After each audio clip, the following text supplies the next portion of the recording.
Wow, what an AFC Championship game and what a championship Sunday. Welcome to Four Verts. My name is Harrison Graham. We're going to react to Eagles, Commanders, and of course Chiefs, Bills, and then just a quick early look ahead to Super Bowl 59. We'll do a full preview episode of that probably tomorrow, but for sure this week as we'll have plenty of time for that. My name is Harrison Graham. Hit that subscribe button, turn on notifications, full Super Bowl 59 coverage. We'll have daily news, rumors, more content, and other videos to share with all of you. The Saints still have to hire a coach. The coaching cycle not yet done. And obviously, free agency, draft, all that just around the corner. Probably drop my first mock draft this week as well. So be on the lookout. We're going to have you guys covered here on Four Verts.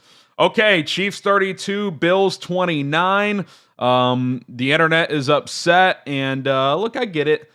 Dynasties, while they're good for sports, they're tiring for fans. So I certainly understand it. And look, I'm guilty of it. When Durant went to the Warriors, I was sick of Golden State. I liked them before that, but once that happened and they kind of seemed unbeatable, it was like, he just wants something else. So I certainly understand. And now the Chiefs have a chance to pull off a three-peat, something that's never been done in the NFL. It would also be 4 Super Bowls in 6 years.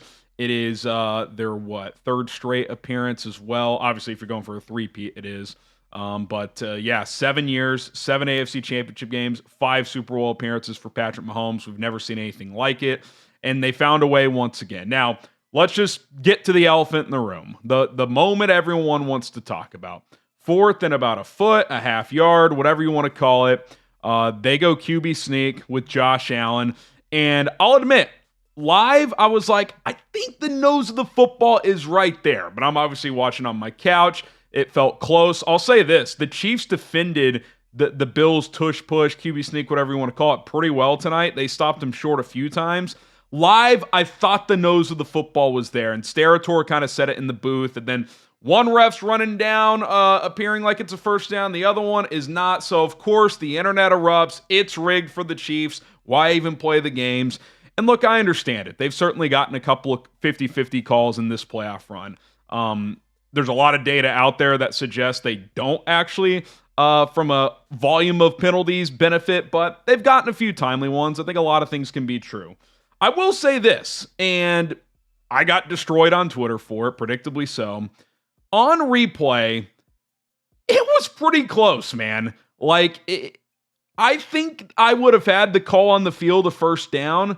But when you call it short on the field and then you go to the replay where it has to be irrefutable, I'm not sure it was irrefutable. The ball had to cross the 40, and I'm not sure it ever did. We never had an angle that completely confirmed that. Now, again, it's one of those where you're trying to place the ball. You've got the angle of Josh Allen's back. You're trying to figure it out. They had the far side camera, which I think confused viewers because they're like, he's way past the 40. But when they flipped the camera, it was left to right when initially the play was right to left, if that makes sense when you're watching on TV. So, yeah, he was across the 40, but on the wrong side. They flipped the camera, so everybody got confused. But I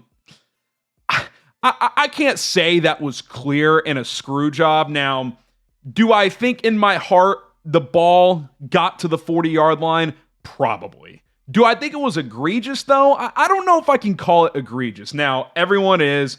People are cussing me out on Twitter. That's fine.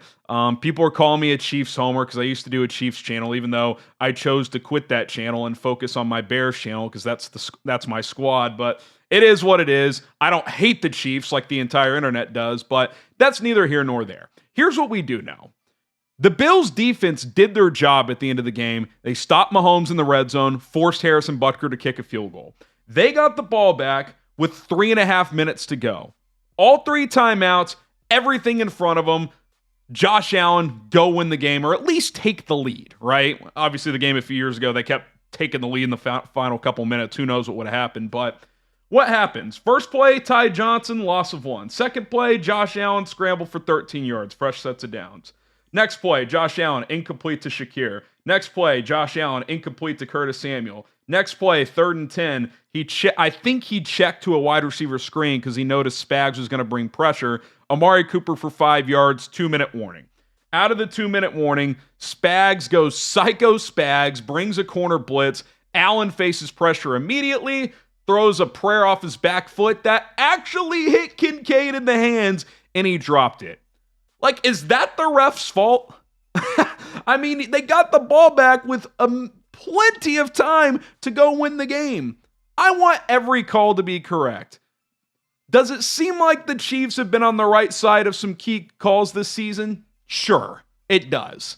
But you're going to sit there and tell me that the Chiefs aren't dynastic, that they aren't an incredible team? It's a tiring narrative. It just is. Like, I almost hope the Eagles just win the Super Bowl so maybe we can put this narrative to sleep a little bit. Chiefs open 1.5-point favorites, by the way. But I look at this game, and I just thought the Chiefs made a couple more key plays. I just did. They get the touchdown at the end of the half to go up 21-10. Buffalo responded, but they gave themselves a breathing room. And give Buffalo credit, they scored again in the second half to take a lead, but I don't know. I thought Joe Brady took too long to commit to the running game. They started to dominate in the trenches in that third quarter with James Cook. What a crazy goal line touchdown he had. But we judge these players and these teams by what you do in the final minutes. Josh Allen got 1 first down, and then they got stopped. Kincaid should have caught the ball, no doubt about it. And the Chiefs, on the flip side, getting the ball back, the Bills still had all 3 timeouts. They got not 1 but 2 first downs, and they put the ball in Mahomes' hands on both first downs. Now, they were easy completions where low risk, worst case, you slide down, keep the clock running, force Buffalo to use the timeout. But he threw the ball to Pacheco out of the flat on a little boot, and then they ran the one to Pirine on the left side for a first down. Like, the Chiefs made the plays when the game was on the line.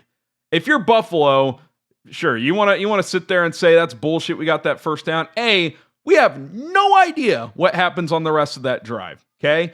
B, you had the ball back 3.5 minutes, down 3 points with the chance to go win the game, tie the game, or at least go take the lead. And you didn't do it. You just didn't do it. Spags dialed up the blitz. I thought in the key moments, the 2 biggest plays of the game, he blitzed the house, receiver screen, they tackled well. 4th and 5, Allen pressure in his face right away, gets it off, but it's one of those fluttering floaters that should have been caught by Kincaid, but was not. That's kind of my take on it. You look at the 2 quarterbacks in this game from a statistical standpoint. Who had this in their book today? You know who the more effective runner was? Mahomes. 11 carries, 43 yards, right at 4 yards per carry, 2 touchdowns. Josh Allen, 11 for 39, 3.5 yards per carry, no touchdowns, including getting stopped on a couple of QB sneaks in this game.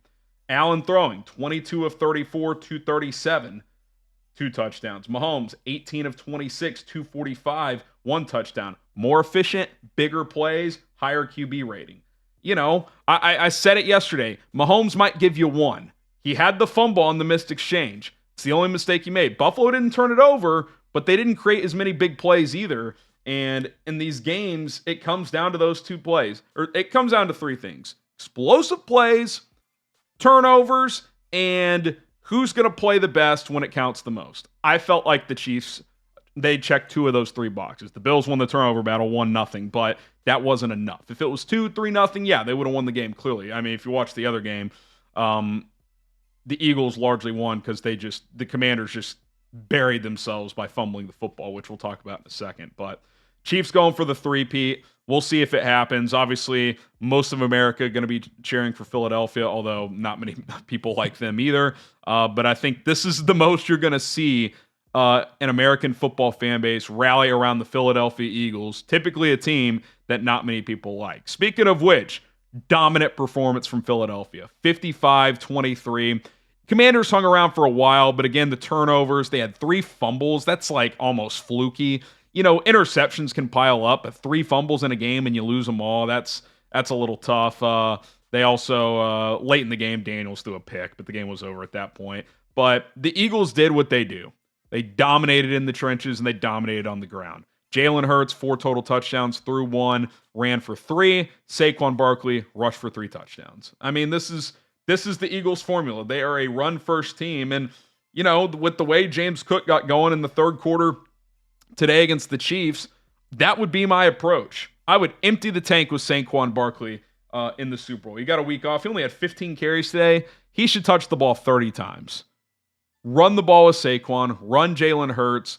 Throw timely one-on-one opportunities to A.J. Brown and Devontae Smith off of the run. Like, if I'm Philadelphia, I'm trying to control the clock, and I'm trying to control the game on the ground, which is what they did today. They eventually wore Washington down. Commanders kept turning the football over, and this game just kind of got away from the Commanders. What a season, though, for Washington. I mean, are you kidding me? New owner, first-year head coach, rookie quarterback. Furthest we've seen a rookie quarterback go, essentially, in Jaden Daniels. Future's extremely bright. They have a ton of cap space. I think you saw today, like, they clearly have some holes to plug. Got to get better on defense. They miss Samuel Cosmi up front. He'll probably miss the start of next season, too, with that torn ACL from last week. But, add a piece or two to that offensive line, maybe another receiver. I'll be curious to see if they try to upgrade that running back room. I mean, I think that's the theme of this season in a lot of ways. It's the year of the running back. Now, the Chiefs aren't necessarily that. They're more of a committee effort. They grind out some tough yards, but they have to throw to be more effective. But James Cook with the Bills, big reason why they almost got to their first Super Bowl. Obviously, Derrick Henry was an element in Baltimore that they hadn't had. And Saquon with Philadelphia. He's not going to win the MVP, but they are the only true big-time contender where the running back matters more than the quarterback. You take the top 10 teams in the league, even Derrick Henry in Baltimore, Lamar matters more. Jalen Hurts does not matter more than Saquon Barkley. Like, if you asked the Chiefs coaching staff, hey, you can pick one of these players to be out in the Super Bowl, who would you pick, Saquon or Jalen? I think they would say Saquon, take him out of the game. We'll take our chances with Gainwell and Will Shipley. I really do think they would do that. And that's not even a slight at Jalen Hurts. He played really well today. When he's taking care of the football, he's an effective player. I didn't think the knee was that big of an issue. He was moving around fine. And now, especially with the week off, he should be moving just great. But what Saquon's doing is he's just dominating. He is just absolutely dominating. Credit to that offensive line. Cam Jurgens was active but wasn't expected to play. Landon Dickerson slides over to center. He gets banged up, so Jurgens plays the second half. Grinding that out. Gutsy effort by him. It's easy to rip on Sirianni. I've done it, but listen, the results are the results. 2 Super Bowls in 3 years, appearances, and now a chance to avenge that 38-35 loss 2 years ago to Kansas City, this time in New Orleans. So I can't wait for the game. I think it's going to be awesome. I think the Eagles have a slightly better overall roster, but I think from an overall coaching and quarterback standpoint, the Chiefs clearly have the edge, and obviously just the experience. If the game is tight late, who do you trust? And that's what gets me back to the Bills-Chiefs thing today. I understand what all the talking points are going to be. It's he got the first down, this and that. I understand it, and I'm not saying there's no validity to it. What I am saying is, with 3.5 minutes left, Josh Allen had a chance to go guide his team down to a win, and it didn't happen. And Mahomes iced the game on the other side with a few first downs. If you're the Bills, I'll kind of end it on this, and then we'll get out of here. If you're the Buffalo Bills, if someone from the future before this game said, hey, you're going to get the ball back, down 3.5 minutes left, all 3 timeouts, would they have signed up for it or said, no, we'll just take our chances with a full 60-minute game? I think they would have signed up for it. Because they say, hey, we have Josh Allen, we have a really good offensive line, still enough time to run the football, which we've done really well this year. Let's go drive down and win this game. And it didn't happen. It's not an indictment on Josh. Again, Kincaid's got to catch that ball, man. I know it's a funky play. It hit him right here. He didn't catch it. But the facts are the facts. They didn't execute, and the Chiefs did when it counted most late in the game. I get the first down thing is going to be a talking point. I'm not saying it shouldn't be talked about at all, but I do think that these games we often judge, like, let's flip the script, right? Let's say the same thing happened on the other side. Chiefs are on the wrong end of a 50-50, hell, even 30-70 call, if you want to call it that. 4th and inches, get stopped, but they get the ball back down 3 with the chance to drive down and win the game. Are we talking about how the Chiefs got screwed, or how for once Mahomes came up short and didn't go win the game like he always does? I think we'd be talking about the latter.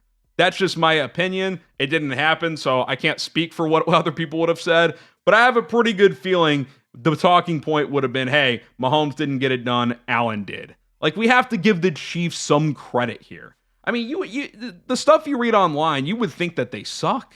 It's truly remarkable. But Chiefs 32, Bills 29, Eagles 55, Commanders 23. That's going to do it for this edition of Four Verts. We'll have plenty of Super Bowl coverage, more NFL news, rumors coverage to come here on this channel. So hit that subscribe button. We'll have a full preview coming up, so I'll save my pick for that. Stay tuned.